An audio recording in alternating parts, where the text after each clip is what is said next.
ક્રિયાની અંદર વિસ્તારની અંદર જ્યાં આગળ જે પ્રકારે સામાજિક અને ભૌગોલિક વ્યવસ્થાઓને ધ્યાનમાં રાખીને ચૂંટણીઓ લડાતી હતી.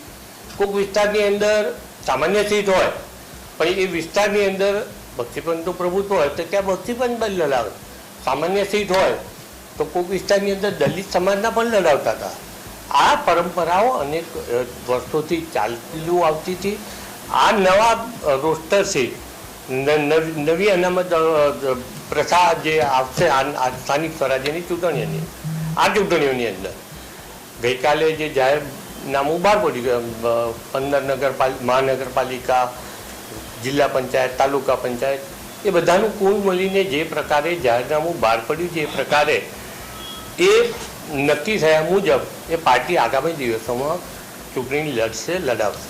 પણ દુઃખ સાથે કહેવું પડે કે ભારતીય જનતા પાર્ટીની ભ્રષ્ટ શાસકો, ખાસ કરીને કોર્પોરેશનની અંદર કરોડો રૂપિયાના એમના ભ્રષ્ટાચાર, એ બાંધકામના હોય, રોડ રસ્તાના હોય કે ટેન્ડરોના હોય કે પછી ભરતીના કૌભાંડો હોય, તમામમાં ભ્રષ્ટાચારે ભાજપે શિષ્ટાચાર બનાવી દીધો અને એના કારણે ટેક્સ ભરનાર શહેરી નાગરિકો પારાવાર મુશ્કેલીનો સામનો કરે.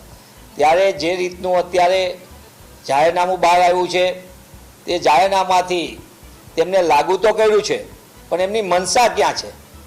જે રીતે એમના સરકારના ઇશારે ભાજપા શાસકોએ જે રીતે ખેલ કરવા ગયા છે તેમાં પણ અમે સ્પષ્ટપણે માનીએ છીએ અને કોંગ્રેસ પક્ષના કાર્યકર તરીકે અને કોંગ્રેસ પક્ષના નેતૃત્વનો અમે આભાર માનીએ છીએ કે કોંગ્રેસ પક્ષના નેતૃત્વએ સતત રીતે સામાજિક ન્યાયની લડત ચલાવી અને એના કારણે ગુજરાતમાં બક્ષીપંથના નાગરિકો ભાઈ બહેનોને એમનો લોકતાંત્રિક અધિકાર મળે તે દિશામાં એક મજબૂતાઈથી લડત આપી અને કોંગ્રેસ પક્ષ એ સામાજિક ન્યાયની લડતને તમામ દિશામાં આગળ વધારશે.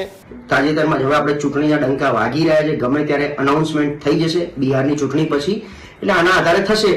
પ્લસ 2026માં નવું સેન્સસ પણ આવશે, તો બની શકે કે અત્યારે શોર્ટ ટાઈમ માટે હોય ને નવું વસ્તી આધારે નવા સીમાંકન પ્રમાણે નવું રોસ્ટર પછી ફરી આવે. અત્યારે આના પ્રમાણે ચાલશે. મને લાગે છે બહુ જ આ બધા સામાજિક ગણિત, રાજકીય ગણિત, આનાથી રાજકીય પણ બહુ મોટો પડઘો પડવા જઈ રહ્યો છે. કારણ કે ઘણા બધાની ટિકિટો કપાશે. ઘણા બધા પ્રતિનિધિ છેલ્લા કદાચ 10-20 વર્ષથી હશે, એ આ વખતે એમની ટિકિટ નહીં હોય, ત્યાં એ કાઉન્સિલર નહીં હોય એમના વિસ્તારમાં, એટલે પોલિટિકલ અસર પણ આવશે. પછી એની રિવર્સ ઇફેક્ટ પાછી એમના સમાજમાંથી આવે. આ બધું ચોકઠા ગોઠવી અને આનું કરવામાં આવ્યું છે. મને લાગે છે કે આ નિરંતર પ્રક્રિયા છે, જેથી કરીને બધાને વારા પરથી